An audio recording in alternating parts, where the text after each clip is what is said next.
아, 우리 예수님 사랑하시는 분들만 아멘 하십시다. 아멘. 우리 함께 우리 믿음 한번 고백할까요? 하나님은 내게 좋으신 하나님이십니다.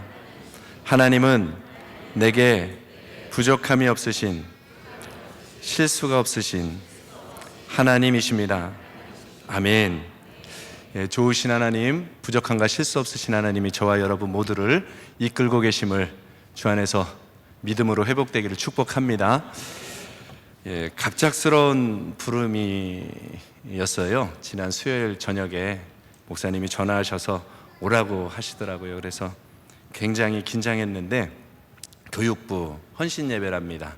오늘 보니까 제가 10년 전에 여기서 섬길 때 함께 교사하시던 분들도 계시고 학생이었던 사람들이 교사가 되어 있기도 하고 참 감회가 새롭습니다. 오늘 주님이 특별히 불러주신 줄 믿습니다. 순종하는 마음으로 왔습니다. 불러주신 하나님께 감사하고 우리 목사님과 성도님들 모두에게 감사합니다. 항상 이 자리는 왜 이렇게 떨리죠? 그리고 갑자기 올라오게 돼서 우리 광주 예수마을교회 성도들이 조금 서운해합니다. 우리 목사님 왜 거기 갔냐고 그러거든요. 여기서 같이 하고 있으니까 인사는 한번 해줘야 될 것 같아요. 지금 영상으로 함께 예배드리고 있습니다. 오늘은 하나님을 기억하는 사람이라는 제목으로 말씀 전합니다. 얼마 전에 아시안컵이 있었죠. 대한민국과 호주의 경기 다들 기억하실 겁니다. 연장 승부 끝에 극적으로 2대1로 이겼습니다. 패색이 짙던 후반전, 그것도 추가 시간 제일 마지막 즈음에 손흥민 선수가 이 페널티킥을 유도해서 골을 넣고 연장 승부를 가서 또다시 프리킥을 넣어서 이겼던, 저만 아는 것 같은 표정이에요. 너무나 짜릿했죠. 그런데 만약에요, 그 경기를 다음 날 누군가가 보았다면 후반전 끝날 때쯤에 걱정이 돼가지고 에이 졌구나 하고 TV 끄는 사람이 있겠습니까? 아마 그렇지는 않겠죠. 오히려 그 결과를 이미 알고 있기 때문에 아무리 질 것 같아도 이제 곧 역전되겠는데 하고 기대하면서 볼 것입니다. 더 재밌어 하겠죠. 성도의 삶이 딱 그와 같습니다. 오늘 말씀은 마지막 날에 대한 이야기예요. 예수님의 재림과 함께 하나님의 마지막 날이 온다는 것이죠. 주님 오시는 날은 10절과 13절의 말씀처럼 도둑같이 와서 하늘도 땅도 그 중에 있는 모든 것도 다 불에 타서 녹아져 없어지고 새 하늘과 새 땅이 주어진다고, 그곳에 구원받은 이들이 다 들어간다고 하는 그 약속이 담겨져 있는 것입니다. 이런 이야기들을 들으면, 마지막 날에 대한 이야기를 들으면 다소 무섭기도 합니다. 이 조금은 무서워도 분명한 것은 하나님이 이렇게 계획하고 계시고 반드시 이루어질 진리라는 거죠. 그러면 성도들은 이런 결론을 알고 사는 사람들인 거죠. 아직 보지 못했어도 반드시 이루어질 분명한 결론, 진리를 가지고 사는 것입니다. 여러분 일기예보들 들으실 텐데 내일 비가 온다는 이야기를 들으면 그냥 나가시죠? 다음 날 반드시 우산을 들고 나가는 것이죠. 예보를 들었으면 준비하는 것이 정상입니다. 아직 보지 못했고 알지 못했어도 우리는 결론을 알고 살아가는 사람들이기 때문에 오늘 보이는 게 내 느낌과 조금 달라도, 오늘 내가 당하는 일들이 조금 어려워도 이 길이 맞는 길이야 라고 의심이 될 것 같아도 마지막을 분명히 알고 있기 때문에 조금 어려워도 두렵지 않게 갈 수 있죠. 주변에 조롱이 온다고 해도, 비난을 해도, 조금 불편해도 오히려 기대하면서 갈 수 있습니다. 바라기는 오늘 밤이 저와 여러분에게 그런 기대가 일어나기를 바라고, 우리 교사 모든 분들에게 그런 하나님이 주시는 기대가 회복되기를 바랍니다. 예수마을교회 미래를 담당하고 있는 교육부 헌신예배를 왔어요. 그래서 단 하나라도 마음에 깊이 새겨졌으면 좋겠고 우리 모든 성도님들에게 주님의 선명한 말씀이 들려졌으면 좋겠습니다. 저희 집에 자녀들이 있는데요, 2명의 아이들이 있습니다. 제가 저녁 시간 한 9시나 이렇게 되면 교회 가서 정시 기도를 합니다. 그런데 제가 조금 민기적거리거나 뭘 하고 있으면 갑자기 이 아이들이 선지자로 바뀝니다. 아빠 뭐해? 기도하러 가야지. 조금만 민기적거리면 그래요. 그리고 거기서 조금 더 민기적거리면 목사가 기도 안 해? 뭐 이렇게. 선지자들이 따로 어디 멀리 가서 찾지 않아도 돼요. 그런데 다 알고 있잖아요. 가서 기도하러 갈 건데, 알아서 갈 건데 듣고 가면 짜증나는 겁니다. 어차피 가려고 그랬는데 왜 뭐라 그러는 거야. 그런데 오히려 그럴 때는 좀 유치해도 이런 생각까지 들어요. 지들은 하지도 않으면서 이런 마음. 그 애들한테도 그런 시기심이 들더라고요. 며칠 전에 목사님이 전화를 하셨어요. 오늘 이 집회 인도하라고 전화를 하셨는데 목사님 이름이 떠서 이제 전화를 받고 안녕하세요 목사님, 요새 금식 기도하신다는데 건강 괜찮으세요? 하고 밝은 목소리로 인사했더니 목사님이 딱 그 소리를 듣고 한마디 하십니다. 목소리가 왜 그래? 기도 안 하나 본데? 목소리가 너무 밝았나 봐요. 목사님 막 이렇게 했어야 되는데 그런데 그냥 농담처럼 하신 말씀이지만 뜨끔하더라고요. 뜨끔하고 다시 한번 돌아보게 되더라고요. 목사님은 선지자잖아요. 우리 집 애들은 그냥 나한테 이러지만 목사님은 영적 권위자고 선지자잖아요. 제가 멘토로 섬기는 스승이시고 그분이 지나가듯이 하는 그 한마디가 가슴에 콕 박히는 겁니다. 그래, 다시 한번 돌아봐야지. 내가 기도를 많이 놓쳤나 기억해보자. 그리고 생각을 하고 어떤 영역들에서 놓쳤는지 기억하게 되는 시간이 됐어요. 여러분, 기억할 수 있는 건 은혜입니다. 은혜. 우리가 살아가는 오늘 이 시대, 특히 우리 다음 세대들이 살아가는 시대는요, 정말 큰 문제가 있는 시대예요. 무슨 문제냐 하면 자꾸 잊어버리는 시대입니다. 근데 오늘 말씀은 이렇게 말해요. 베드로후서 3장 5절 6절에 이는 하늘이 옛적부터 있는 것과 땅이 물에서 나와 물로 성립된 것도 하나님의 말씀으로 된 것을 그들이 일부러 잊으려 함이로다. 이로 말미암아 그때의 세상은 물이 넘침으로 멸망하였으되. 하나님의 말씀을 잊어버린다는 겁니다. 그냥 잊어버리는 것이 아니라, 어떻게 살다가 잊어버린 게 아니라 하나님의 말씀을 일부러 잊어버리는 시대라는 겁니다. 일부러. 이렇게 일부러 잊어버리는 사람들이 가득했던 이런 시대가 되면 노아 시대 때처럼 물로 쓸어버리신다고 하신 것입니다. 헌신 예배인데 너무 심각하죠? 그렇게 멸망했었다는 얘기를 꺼내주고 있는 거예요. 베드로후서 3장의 말씀은 사실 그 시대의 교회 공동체에게 반드시 들려주어야 할 말씀이었어요. 예수님은 곧 오신다고, 너희 때에 오신다고 하셨지만 조금 시간이 지나고 박해도 견디고 있는데 주님이 오시는 것이 자꾸만 미뤄지는 것 같은 겁니다. 오시지를 않는 거예요. 그러니까 교회 안에 문제들이 생깁니다.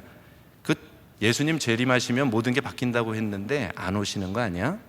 아니, 그 말들이 거짓말인 거 아니야? 너희가 믿는 예수가 가짜 아니야? 하고 사람들을 미혹하는 소리들이 들리는 것이죠. 우리가 예수님 오신다고 해서 절제하고 거룩하게 살았는데 이렇게 사는 거 아닌 것 같다. 그러면서 오늘 말씀 3절 4절에는 이렇게 나옵니다. 같이 한번 읽어보죠. 시작. 먼저 이것을 알지니 말세에 조롱하는 자들이 와서 자기의 정욕을 따라 행하며 조롱하여 이르되 주께서 강림하신다는 약속이 어디 있느냐? 조상들이 잔 후로부터 만물이 처음 창조될 때와 같이 그냥 있다 하니. 아멘. 쉽게 말하면 예수님 재림하신다는 말, 이 세상이 끝나는 하나님의 날이 있다는 말, 그거 다 거짓말이야 하고 얘기하는 겁니다. 하늘과 땅 만물을 봐봐. 어제 있던 그대로 있잖아. 바뀐 거 하나도 없잖아. 저렇게 악을 행하는 사람들이 가득한데 세상은 여전하고, 하늘도 안 바뀌고 땅도 안 바뀌고 다 거짓말들이야. 그러니 우리 조상들의 때와 지금이랑 변한 거 없으니 그런 말 믿지 말고 즐겨. 바보 같은 소리 하지 말고 조금 세상과 타협을 좀 해. 너의 욕심을 위해서 살아봐. 원수도 사랑하라고 말 같지 않은 소리를 해.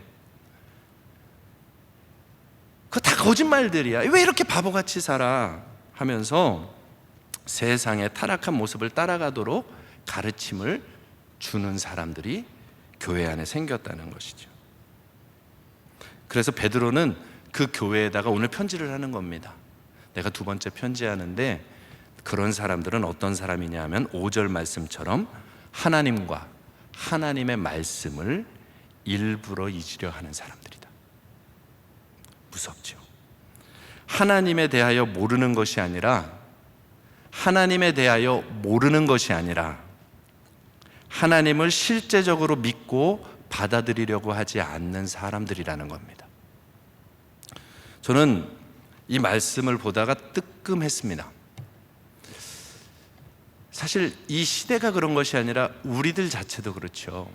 하나님의 말씀이 들려오는데 그 말씀을 들었을 때 그대로 아멘하여 반응하면서 나가는 것들이 어느 만큼 있는지, 이 정도는 괜찮지 않을까?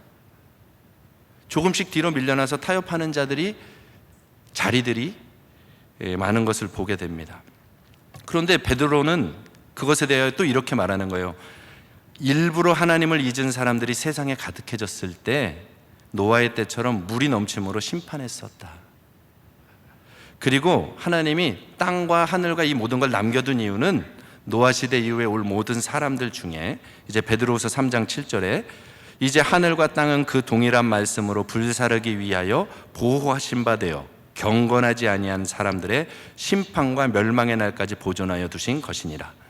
이 말씀, 일부러 하나님을 잊으려 하는 경건하지 않은 사람들과 함께 이 세상은 불타서 싹 사라져 버릴 것이라는 겁니다. 그러니까요, 하나님의 말씀을 일부러 잊으려 하는 시대는 사실은 무서운 시대인 겁니다. 심판이 코앞에 와 있는 시대인 거예요. 개인적으로 가져오면 내가 만약에 지금 하나님의 말씀을 계속해서 밀어내고 있는 사람이라면 개인적으로는 그 사람 지금 심판 앞에 굉장한 위기 앞에 놓여 있는 사람이라는 거죠.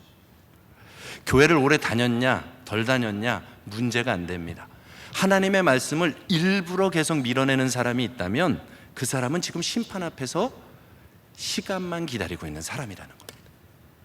그런데 문제는 이 세상 전체가 그 흐름으로 덮여가고 있는 거예요. 심판 앞에 놓여 있는 매우 위험한 시대. 오늘 다음 세대들을 책임지는 교육부 헌신 예배 오라고 와서 말씀 전에 그러시고 나서 교육부 헌신 예배야 그러는데 이 말씀이 그냥 제일 먼저 탁 떠오른 겁니다. 그래서 정리는 다 안 됐어요. 깔끔하게 정리가 다 안 됐을지 몰라도 꼭 하나 들려주고 싶은 하나님의 메시지가 있으셨던 것 같아요. 그래서 그것 붙잡고 오늘 밤에 기도했으면 좋겠습니다.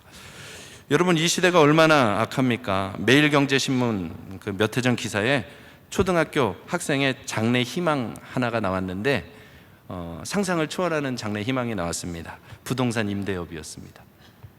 봤죠? 다 웃잖아요 벌써. 초등학교 5학년 아이가 나의 장래 희망은 부동산 임대업입니다. 부동산 임대업에 어떤 가치가 있는 거죠? 여러분 그런 일을 하고 있는 사람들이 가치 없다는 얘기를 하려고 하는 게 아니라 초등학교 5학년 아이가 부동산 임대업에 어떤 가치, 와 이게 정말 천국을 준비하는 가치구나, 야 이게 정말 세상을 윤택하게 하는 가치구나, 정말 그런 가치를 배운 걸까요? 아니면 TV에서 말하는 수많은 소리들 속에서 돈은 많고 봐야 돼 라고 하는 가치일까요? 또 이런 설문조사도 있었죠. 10억을 주면 5년 동안 감옥에 가 있을 수 있겠냐? 라고 하는 질문에 청소년들 56%가 그럴 수 있습니다. 몇 프로요? 56%, 절반 이상. 그러니까 죄송하지만 여기 자녀 있는 사람 둘 중 하나는 같은 마음으로 살고 있다는 겁니다. 아이들이.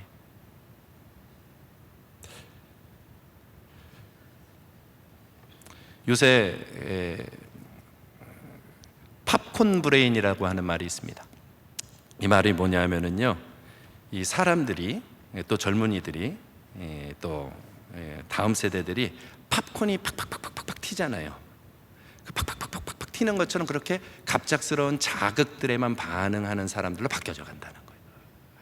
이 뇌 구조가 이 미디어라든지 이 디지털 기기들이 발전하면서 그거에 순간적인 자극에 계속 반응하다 보니까 팍팍팍팍팍 튀는 그런 자극적인 요소가 아니면 이 반응을 하지 않고, 또 하나는 우리 삶에서 만나는 대부분의 일들을 그것에 중독이 되어져 버리고 나면 이 뇌가 변형이 된다는 겁니다.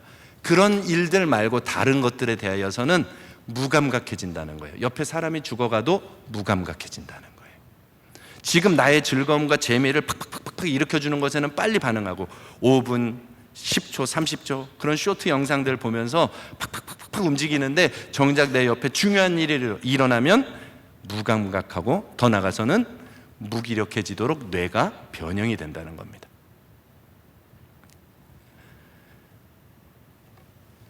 그게 이 시대의 모습이에요. 하나님의 말씀이 아닌 것을 알지만 그런 생각들을 그대로 즐기려고 일부러 잊으려 하는 세상, 심판대 앞에 놓여 있는 세상인 것이죠.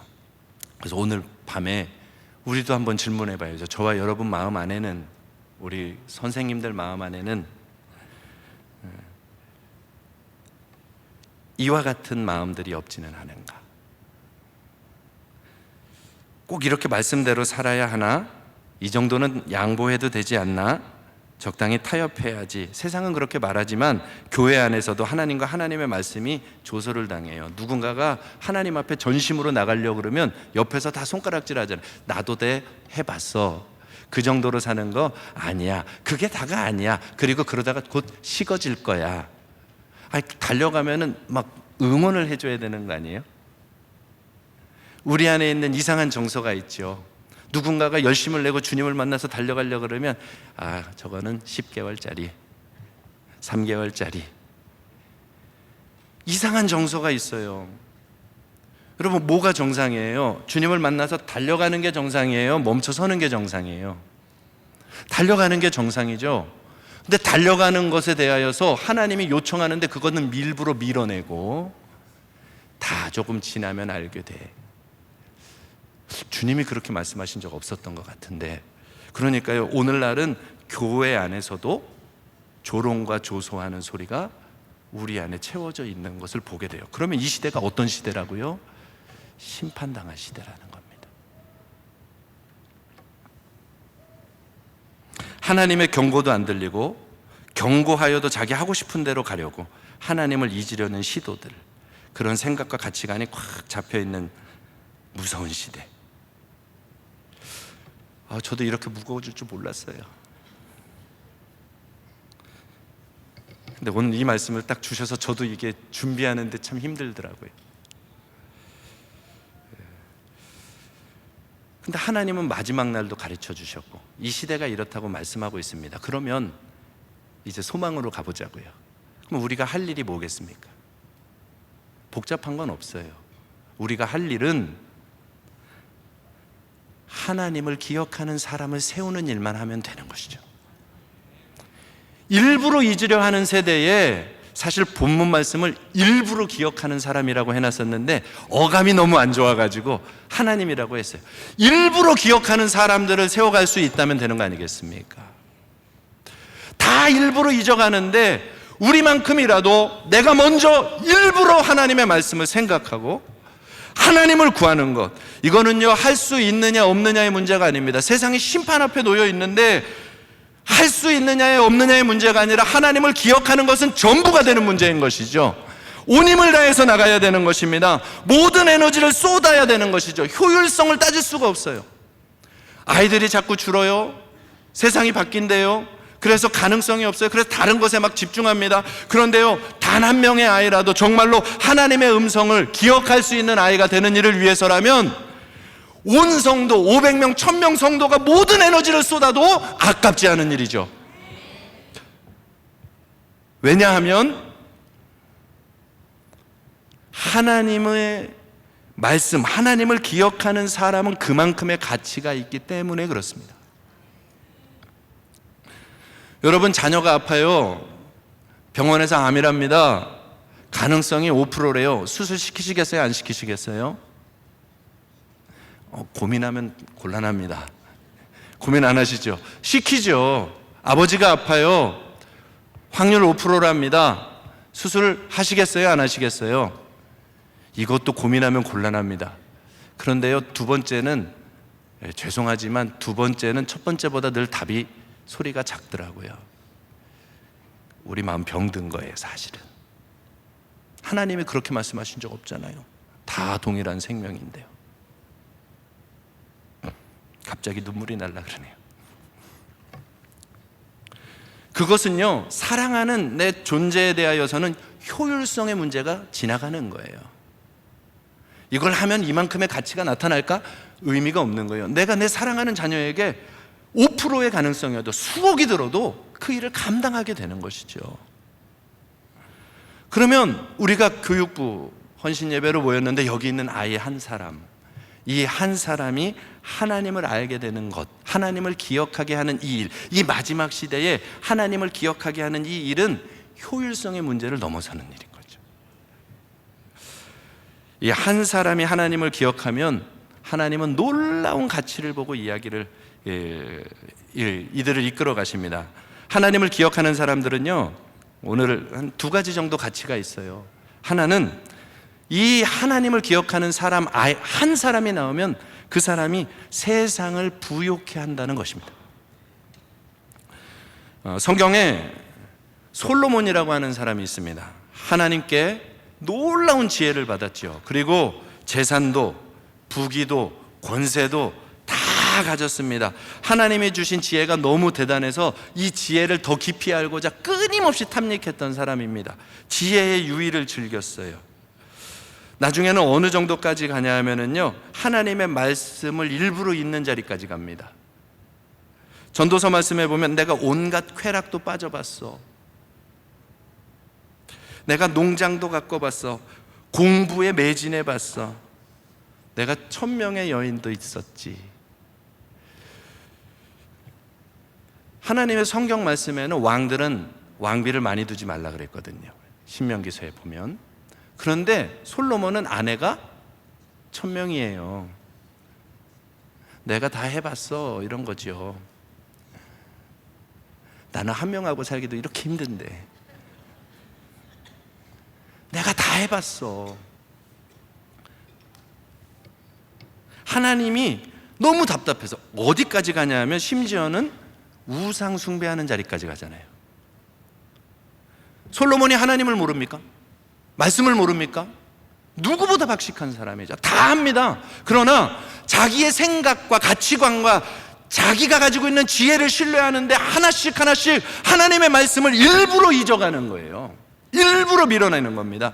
하나님이 얼마나 답답하면 2번이나 나타나서 경고했다는 말씀까지 합니다.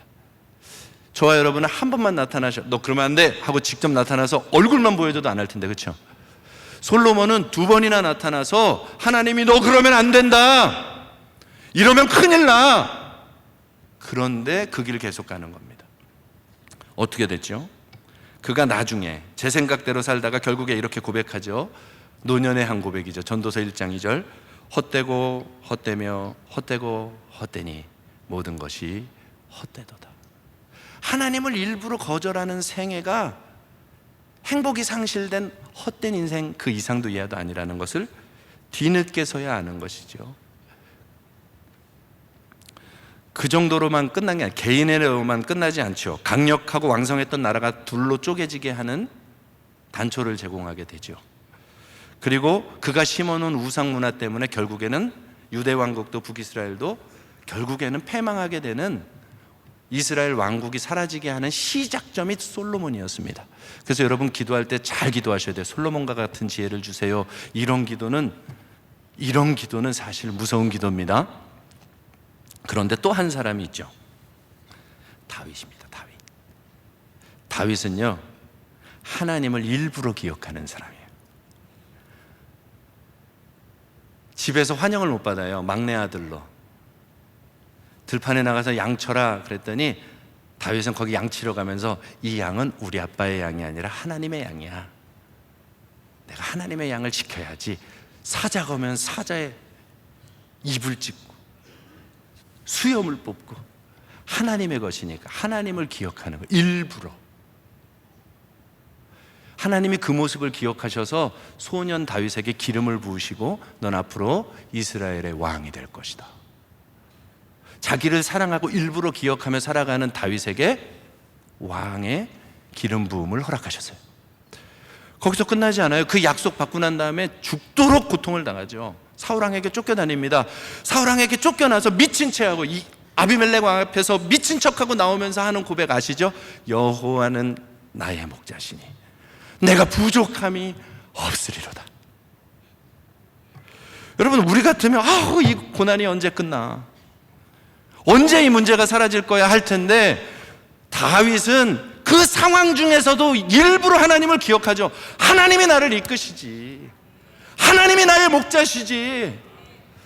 지난날에 골리앗 앞에서도 나를 이기게 하셨는데 하나님이 못할 게 뭐 있어? 지금 미친 척 좀 하면 어때? 살아있는데, 하나님 함께 하시는데, 일부러 하나님과 하나님의 말씀과 너는 이스라엘의 왕이 될 거야, 하나님의 그 꿈과 비전을 약속으로 가슴에 품고 기억할 줄 아는 사람이 되어 있으니까 하나님이 그의 걸음을 어떻게 인도하시는지요, 빈틈이 없습니다.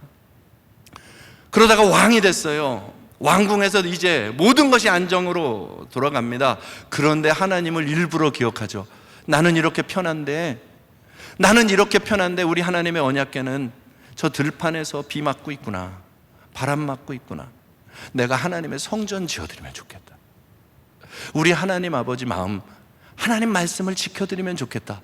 남들은 생각도 않는데. 그래서 하나님도 그랬어요. 누가 나더러 이 언약궤 보면서 생각하고 집 져주겠다고 한 사람이 누가 있었느냐, 이스라엘 중에.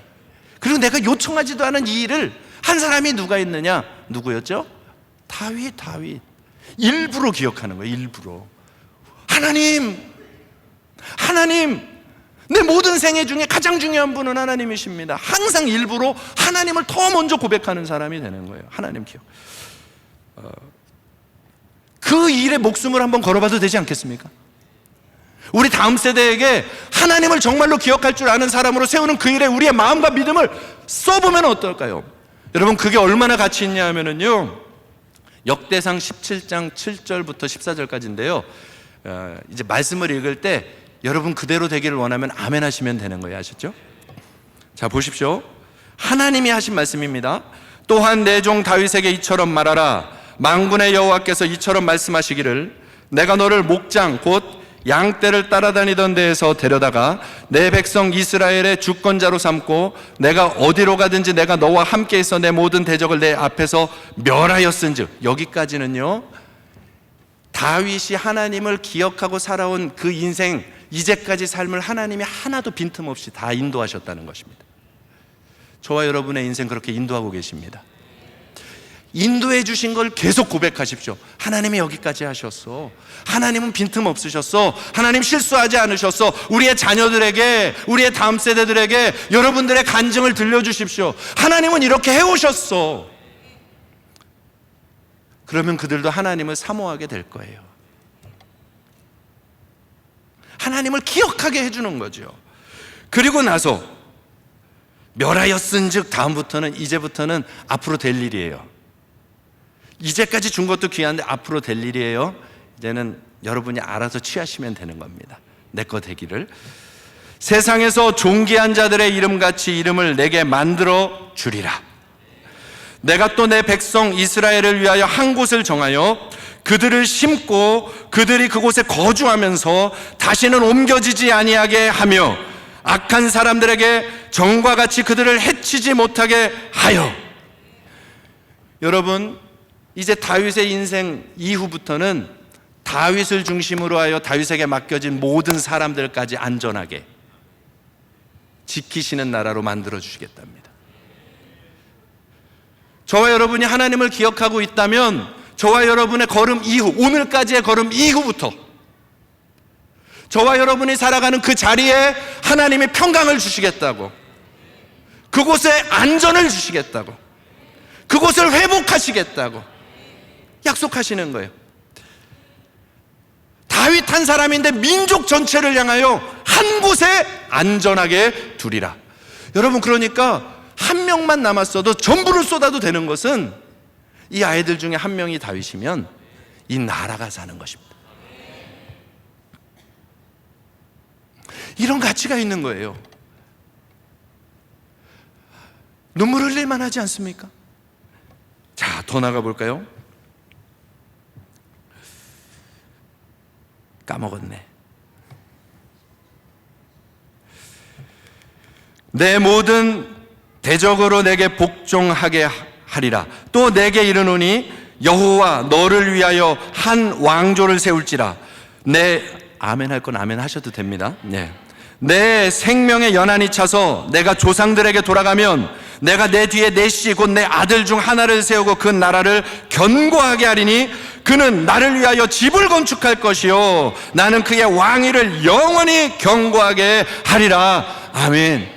다윗 한 사람이 하나님을 기억하는데요, 나라 부요해지고요, 한 가문이 대대의 왕의 가문으로, 더 나아가서는 그리스도가 오실 계보의 가문으로 바뀌는 것이죠.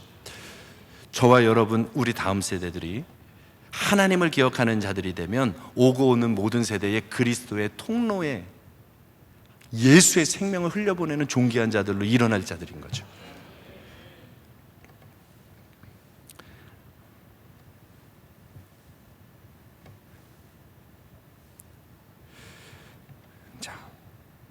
나는 그의 아버지가 되고 그는 나의 아들이 되리니 나의 인자를 그에서 빼앗지 아니하기를 내가 내 전에 있던 자에게 빼앗음과 같이 하지 아니할 것이며 내가 영원히 그를 내 집과 내 나라에 세우리니 그의 왕위가 영원히 견고하리라 하셨다 하라.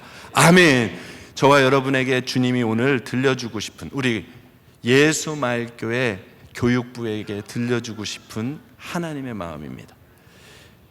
심판 앞에 놓여있는 세상 같지만 하나님을 기억하는 자가 일어나면 심판이 아니라 살아나는 역사가, 부욕해 되는 역사가 시작되는 것이죠.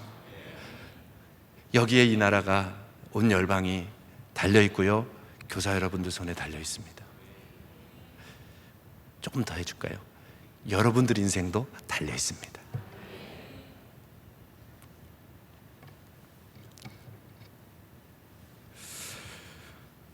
바라기는 이 일에 눈물을 흘릴 수 있는, 가슴 저리도록 하나님 앞에 이것에 가슴 뛰도록 달려갈 수 있는 사람들 되기를 주님으로 축복합니다. 또 그 정도가 아닙니다. 세상을 부욕해 하는 정도가 아니라 하나님의 긍휼의 통로로, 세상의 소망으로 서게 되는 거예요. 일부러 잊으려 하는 사람들이 가득할 때 물로 심판하셨죠. 그럼 반대로 생각해 보는 겁니다. 노아가 하나님의 말씀을 붙잡고 방주를 만드는 동안 심판이 유보되지요. 마지막까지 긍휼의 손을 세상을 향해 뻗고 계시는 하나님을 보게 되죠. 조금 지나친 비약일 수도 있는데, 유황불로 멸망한 소돔과 고모라, 언제 유황불이 떨어졌죠? 죄와 악이 가득해서 떨어졌나요? 그거 맞지만요, 죄와 악이 가득한 건 맞는데 언제 떨어졌냐면 롯이 나간 후에. 베드로전서에 보면 롯은 의인이지만 더러운 곳에 살다가 심령이 상했다고 이야기합니다. 그러니까 역할 못했다는 거죠. 그러면 롯 때문은 아니라고 생각해 보면 또 이렇게까지 갈 수 있죠. 롯을 위하여 하나님과 하나님의 말씀을 기억하며 살아가던 의인 아브라함의 기도, 의인 아브라함의 기도, 롯을 위하고 있는 아브라함의 기도 때문에 롯이 나올 때 불이 떨어지는 것이죠. 제가 지나친 비약이라고 했습니다. 이거 가지고 저 사람 이단 아니야 그러시면 안 됩니다. 근데 저는 그렇게 믿어요. 롯이 나간 후에 불이 떨어지는 거예요. 세상의 심판이 그러면 언제 떨어지겠습니까? 일부러 부인하는 자들이 가득 차서 하나님을 다 부인하면 심판이 임한다면, 누군가 하나라도 아브라함처럼 하나님의 말씀을 일부러 기억하여 기도할 수 있다면, 서 있을 수 있다면, 그 한 사람이 이 세상의 긍휼의 통로가 되는 것이죠. 하나님은 분명히 말씀하십니다. 베드로전서 3장 9절에 주의 약속은 어떤 이들이 더디다고 생각하는 것 같이 더딘 것이 아니라 오직 주께서는 너희를 대하여 오래 참으사 아무도 멸망하지 않기를 원하노라. 다 회개에 이르기를 원하노라. 하나님은 이 모든 사람이 다 회개하여 구원에 이르기까지 하나님의 말씀을 기억하는 사람을 세우고 또 세우고 세우고 또 세우고 세우고 또 세워서 시간을 유보하고 계시는 겁니다. 이 정도 자부심은 가져야 돼요. 지금 이 나라는 저와 여러분 때문에 지켜지고 있는 것입니다. 온 세계는 저와 여러분 때문에 하나님이 지키고 계시는 겁니다. 너무 지나치다고요? 그러면 그렇게 믿고 사시면 돼요. 그러나 하나님의 말씀이 그와 같다면 나는 아멘 하겠어요. 그 일을 우리에게 맡긴 것이죠. 여기 교사들에게만 맡긴 게 아니라 우리 예수말교회 모든 성도들에게 맡겨놓은 거예요. 너희가 하나님의 말씀을 기억하는 한 사람이 되면 온 세상은 변한다. 부흥은 올 수 있어. 그 꿈 말이에요. 우리 아이들에게 그 하나를 심으면 절망 같은 심판 앞에 놓여있는 그곳이 소망의 자리로, 하나님의 긍휼이 역사할 수 있는 자리로 그 시간이 회복되는 것입니다. 며칠 전에 저희 지방에 교회 하나가 없어지려고 해서 그 교회를 보기 위해서 광주제일교회 한 장로님하고 서울에 일을 보러 좀 오게 됐습니다. 근데 이 장로님하고 얘기를 하다가 참 큰 감동을 하나 받았어요. 30대 청년 시절에 하나님에게 은혜를 받아서 집사 때 교회 학교에 교사에 헌신하게 된 겁니다. 그런데 자기 반에 교회에 누가 하나가 왔는데 우울한 여자아이 하나가 온 거예요. 우울해 보이는 여자아이가 하나가 왔어요. 그리고 자기 반에 배속이 됐습니다. 그 아이는요, 부모가 없는 아이였어요. 그런데 그 아이를 보자마자 이 가슴이 뜨거워졌잖아요. 하나님의 사랑의 마음이 부어진 겁니다. 저 우울한 아이를 내가 더 사랑해 주어야 되겠다. 하나님의 어떤 말씀이 마음을 사로잡은 것이죠. 그래서 그 아이를 열심히 사랑하고 섬긴 겁니다. 그냥 교회에 오면 위해 주는 게 아니고요, 자기 집 아들이 수영장을 가면 데리고 갑니다. 자기 집 아이들이 소풍을 가면 데리고 갑니다. 자기 집 아이들이 외식을 하면 같이 데려와서 외식을 합니다. 그 아이를 사랑으로 정말 부모처럼 섬기기 시작하는 거예요. 그런데 그해 이 교회가, 광주 지역은 감리교회가 교세가 약하거든요. 주일학교가 한 10여 명 채 남짓되던 교회였는데 그해 마지막 때에는 이 아이가 데려온 여자아이들만 60명인 거예요. 알고 보니까 이 여자아이가 누구였냐면 성빈 여사라고 하는, 조아라 여사가 이렇게 설립한 전쟁 고아들을 모아다가 보호했던 성빈 여사라고 하는 그 보육시설에 들어있는 아이였어요. 이 성빈 여사는 여자아이들 기숙사인데 그런 시설인데, 갓난아기 때 유기된 여자아이들 아니면 버려진 아이들, 그런 아이들만 데려다가 보육을 하고 돌보는 곳이에요. 그러니까 그 아이가 그냥 한번 교회 한번 가볼까 하고 왔던 게 그곳이었고, 그곳에서 하나님의 사랑을 만나니까 너희도 가보자 하고 그 아이들을 다 데리고 와서 한두 해, 몇 해 동안 이제 이 아이들이 너무나도 행복하게 교회 생활을 하게 된 겁니다. 그런데 나라에서 법이 하나가 생긴 거예요. 그때 당시에 이런 시설들은 아이들의 정서를 잘 관리해 주어야 되니까 종교 교육을 해도 좋다. 그래서 뭐 교회를 하든 불교를 하든 뭐 이렇게 하는데, 여기는 어쨌든 기독교 생각으로 세워진 학교 그 시설이었으니까, 그러면 우리 시설 안에 이제 교회를 세울 수 있게 됐다. 교회를 세우자. 그리고 이야기를 하는데, 얘들아 교회를 세울 건데 어떤 교회를 할까? 그랬더니 그 60명 그 아이들이 하나같이 감리교회예요. 여러분이 웃죠? 이게요, 웃을 일이 아닌 기적이에요. 광주, 제가 10년 전에 갔을 때 제가 누구를 전도해서 우리 교회로 오기로 약속을 했는데 다음 날 전화가 왔어요. 감리교회 이단 아니에요? 목사님 보니까 목사님은 아닌 것 같은데 그래도 좀 괜찮아. 인정을 받았어. 목사님은 아닌 것 같은데 그래도 주변에서 다 걱정하니 예수님 전해주신 건 고맙고 제가 내 친구가 있는 이웃교회로 가겠습니다. 여러분, 교회 하나 세워지는 게 쉽지 않은 곳이 광주 지역입니다. 근데 그 한 사람이 하나님의 마음으로 섬겼더니 감리 교회가 세워진 거예요. 그 시설 안에. 근데 이 얘기를 하고 싶은 게 아니에요. 진짜는 이거죠. 버려진 아이들, 우리한테 소망이 있을까? 우리는 부모도 버린 자녀들인데 마음의 우울함이 꽉 차 있는 그 시설 안에 있는 아이들에게 교회가 생겨나고 그들이 하나님의 소망을 볼 수 있는 기회를 얻기 시작하는 겁니다. 그 시설 안에 하나님의 긍휼의 통로가 열리기 시작하는 거죠. 그리고 그 아이들이 예수님을 믿고 사회로 나아가기 시작하는데 건강한 가정을 이루기 시작하는 겁니다. 다 버려졌다고 무시하는 그곳이지만 긍휼의 통로가 열리기 시작하면 살아나는 것이죠. 그것이 말씀을 기억하는 한 사람 한 사람에게 있는 거예요. 하나님을 기억하는 사람, 일부러 기억하는 사람은 세상을 부요하게 하고 하나님의 긍휼과 자비의 통로가 되고 소망이 되어진다는 것. 여러분, 이 일에 더욱 헌신하실래요? 하실래요? 다음 말이 없어야 돼. 무조건 헌신해야 되니까. 헌신하시는 거죠. 내 생애를 다 드려서라도, 마지막 백발이 돼서라도, 조금 인상이 굳어지는 분들이 계신 것 같아. 마지막 백발이 돼서라도 이 아이 중 하나가 하나님을 기억하는 아이가 된다면,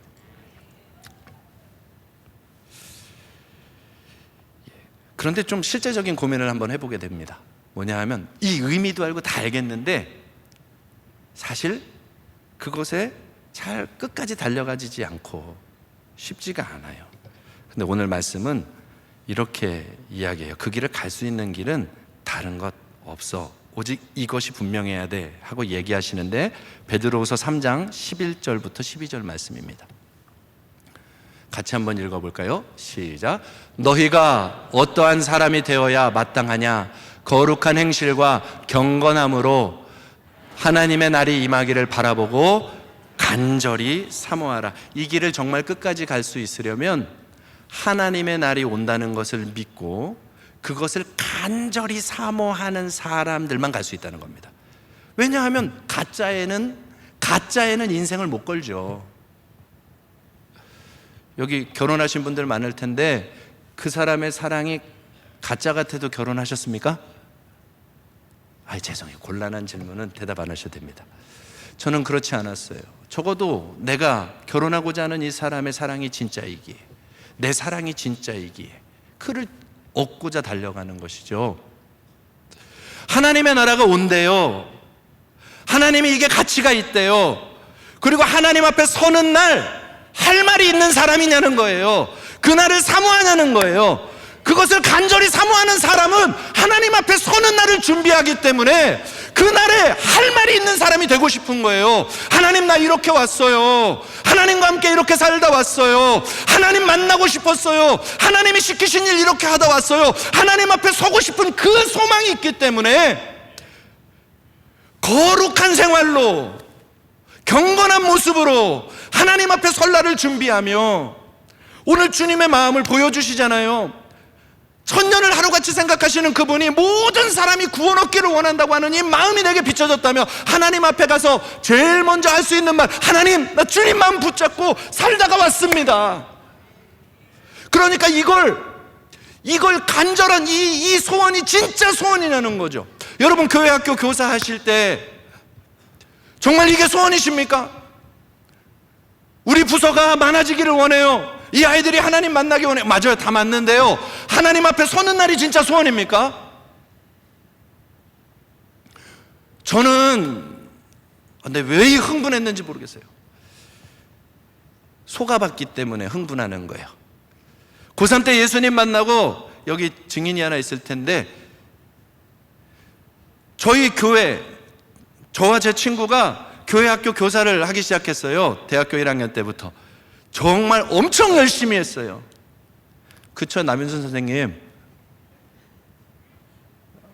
우리 대답을 안 해줘? 아닌가 봐요.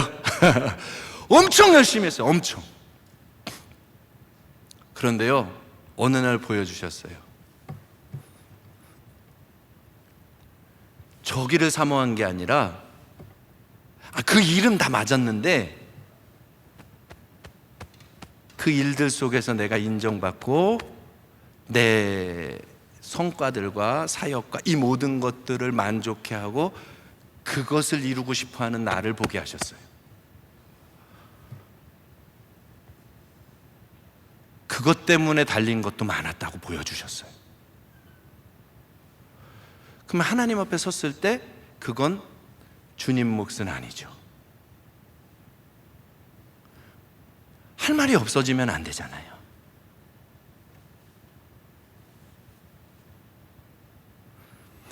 여러분, 하나님 앞에 서는 것이 진짜 소원이냐는 겁니다. 주님 만나는 날이 진짜 소원이냐는 겁니다. 내 인생 문제 해결하는 정도, 다윗처럼 복 받는 거 말고 그거는 하나님이 알아서 해주실 거고요. 나는 그 하나님 앞에 정말 아름답고 거룩하게 주님과 끌어안고 울 수 있을 만큼 나 주님 얼굴 보고 싶고 주님 앞에 서고 싶고, 그게 진짜 소원이냐는 거예요. 간절히 사모하라 그러잖아요. 간절히 사모하라. 그게 없으면 말씀을 밀어낼 수밖에 없어요. 일부러 밀어낼 수밖에 없어요. 잘 달려나가다가도 저 소망이 아니면, 힘들면 밀어버려요. 내 유익이 걸리면 밀어버려요.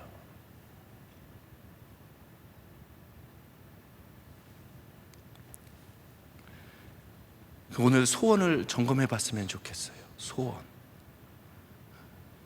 소원을 점검해 봤으면 좋겠어요. 난 진짜 뭘 소원하나? 주님 앞에 서는 날. 그러면은요, 삶의 우선순위도 다 바뀌고요, 말하는 말투 하나까지 바뀝니다. 판단하고 정죄하고 수근거리던 거 다 사라집니다. 여러분, 우리가 교회 학교 오늘 이렇게 모였는데 다음 세대 세우는 거잖아요. 오늘 베드로의 편지는 한 사람에게 쓴 게 아니라 그 교회 공동체에게 주신 거잖아요. 마지막 때는 이럴 텐데 너희 공동체는 경건하게 하나님 사모해라.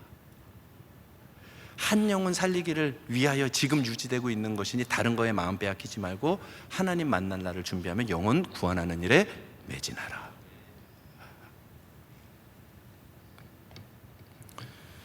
교육에는 언어적 교육이 있고 비언어적 교육이 있다고 합니다. 언어적 교육은요, 지식을 전달해 주는 거죠. 구체적인 정보들을 줘서 변화시키는 겁니다. 그런데요, 다들 아시지만 교육은 언어적 교육보다 비언어적 교육을 더 중요하다고 말합니다. 이 비언어적 교육은요, 관계 속에서 배우는 겁니다. 말은 했는데 나에게 이 말을 하는 사람이 살아가는 모습과 인격과 관계하면서 저 사람이 가르쳐 주려고 하는 것을 배우게 되는 것이죠. 또 공동체 안에서 살아가면서 이 공동체가 무엇을 향해 달려가는지를 보고 있으면 그 공동체 안에서 배우게 되는 것이죠. 그게 문화가 되어서 들어오는 것입니다.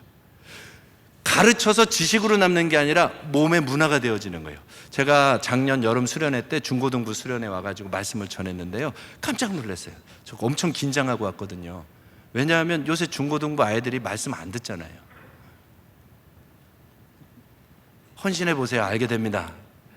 헌신할 사람들은 일어날지어다. 헌신해 보면 알게 돼요. 예전하고 또 달라요. 다 걱정하더라고요. 저 아는 사람들이, 야, 중고등부 수련회를 어떻게 갈라 그러냐, 너는 아저씨같이 설교하는데 막 그랬어요.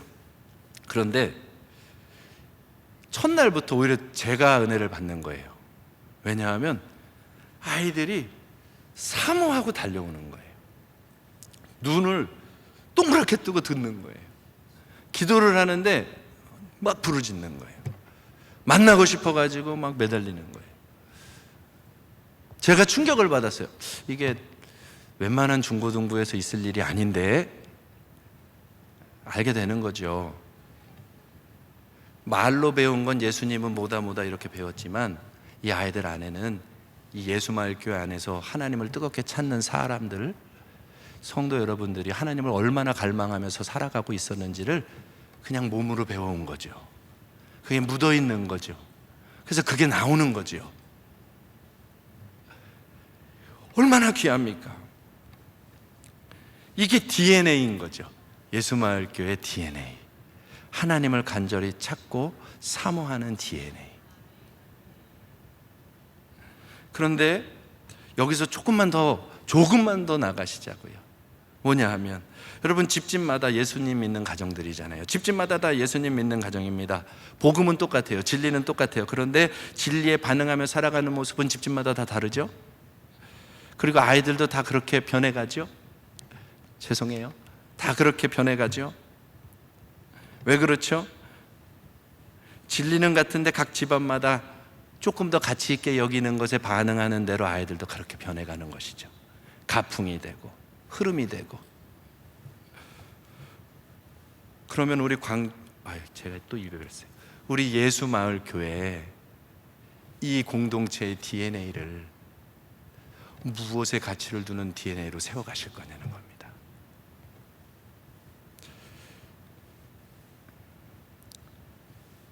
이 예수마을교회는 온 세상을 구원하는 거룩한 비전, 마을이 교회가 되고 교회가 마을이 되어서 이것이 이 지역 정도가 아니라 열방까지 퍼져나가는 거 아닙니까? 온 세계가 주님의 마을 되는 거잖아요. 그 일을 위해서 거룩한 씨앗, 거룩한 한 사람. 제가 모르는 거 하는 거 아니죠? 우리 교회 안에서 다 배워왔잖아요. 거룩한 씨앗, 거룩한 한 사람. 한 영혼도 잃어버리지 않게 하라. 한 영혼도 지옥에 떨어지지 않게 하라. 모두 다 구원받게 하라. 지금 그 영역이 나라로, 민족으로, 열방으로 계속해서 퍼져나가려고 하나님의 모든 토대를 만들어가고 있는 것뿐입니다. 여러분, 두려워하지 말고 이 비전 하나님 앞에서 같은 마음으로 꿈꾸면 어떨까요? 마지막 때에 심판 앞에 놓여있을 이 세상에서 주여 죄송해요. 참 습관이 무섭습니다. 일부러 기억해야 되는데, 그렇죠? 예수마을 교회가 하나님의 나라를 향하여 간절히 주님 만날 날을 사모하면서 오늘 해야 할 일을 달려갈 수 있는 교회, 그거를 기억하는 교회,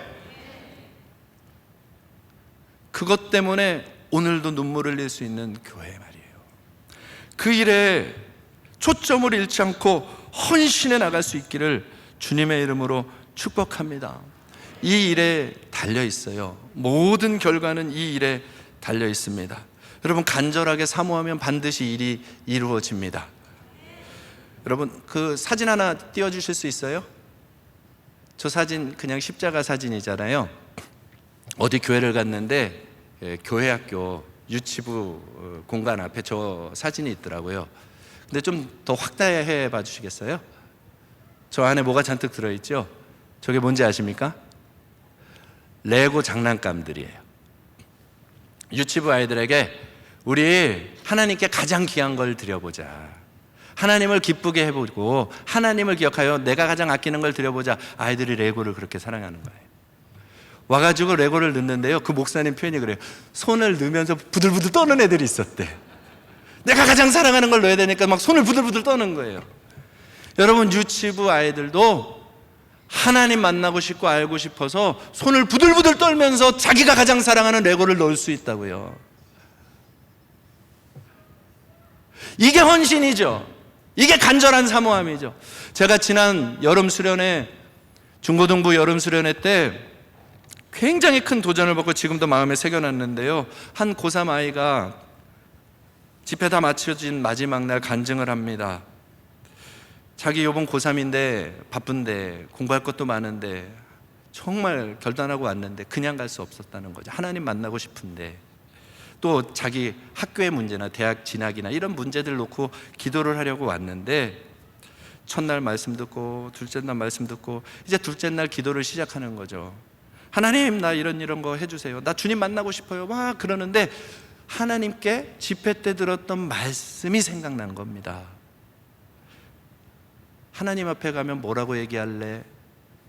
그 얘기가 생각났다는 거예요. 그리고는 그래, 내가 지금 대학을 구하고 이것을 구하고 저것을 구하는 거, 하나님 앞에 가서 하나님 대학 구하다 왔는데요, 그것 가지고는 하나님 앞에 말할 게 없겠대요. 그게 그냥 기도하다가 말씀이 떠올라서 기억이 난 거죠. 그리고 하나님 앞에 죄송해서 마음을 바꾼 겁니다. 하나님,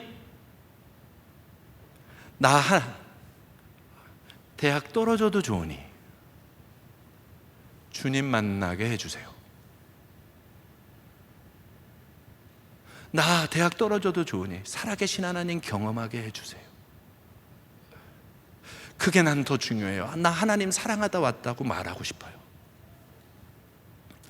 여러분 같으면 어떻게 해주시겠어요? 여러분이 하나님 같으면 어떻게 해주시겠냐고요. 예, 그 마음 그대로 하시는 거예요. 하나님이 그날 밤 만나주셨다고.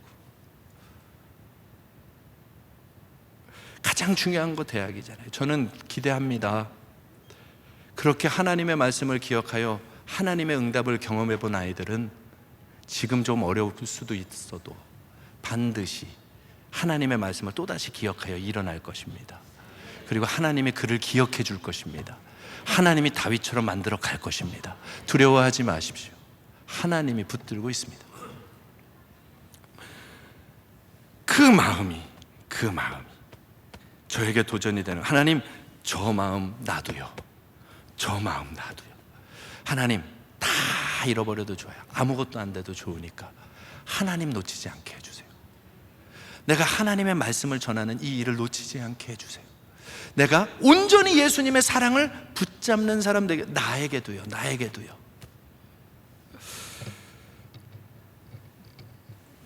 우리 예수말교회 교사 여러분, 나부터 오늘부터 시작해 주님 만나는 그날까지 이 한 가지 소원 때문에 눈물 흘리며 나갈 수 있다면, 그 한 사람의 교사를 보고 그 아이도 나도 저렇게 주님 찾아야지 하지 않을까요? 그게 한 사람이 아니라 교사들 모두가 오직 그 한 가지를 위하여 기도하기 시작한다면, 하나님, 팝콘 브레인이 되어버린 우리 아이들 같지만 저 아이들이 하나님 만나는 거, 하나님을 기억할 수 있는 사람이 되는 거, 그 일은 우리의 힘으로는 안 되나 성령은 하실 수 있으니 하나님 그 일 이루어질 수 있도록 우리가 기도하오니 역사해 주옵소서. 그렇게 기도하는 사람들이 모이고 계속 기도하면 하나님이 그 일을 이루시지 않겠습니까? 그게 교육부를 넘어서 우리 모두의 기도가 되면 어떨까요? 누구든지 쿡 찌르면 나는 천국을 향해 가고 있는 사람이야. 시험거리가 찾아와도 나는 천국을 향해 가는 사람이야. 누가 비난을 해도 나는 천국을 향해 가는 사람이야. 우리에겐 주님이 필요해. 주님으로 충만함을 받고 주님으로 일어나서 선한 일을 하며 하나님이 기뻐하는 곳을 향해 달려가자. 그게 이 예수마을교회의 DNA로 모두의 꿈이 되면 온 세계를 바꾸어갈 수 있지 않겠습니까? 말씀 마칠게요. 우리 하나님을 기억하는 사람들 되십시다. 일부러 기억하는 성도들 되십시오. 일부러 기억하는 교사들 되십시오. 그리고 그것이 지금의 나의 무슨 만족이 아니라 하나님 나라야 주님 만날 날을 기대하면서 이 확실히 되어질 이 일을 향해 한 걸음 한 걸음 뒤로 밀려나지 않고 달려가는 저와 여러분 되기를, 그렇게 부르신 주님 앞에만 순종하며 헌신하는 저와 여러분 되기를 주님의 이름으로 축복합니다. 우리 함께 찬양하고 한번 기도할까요?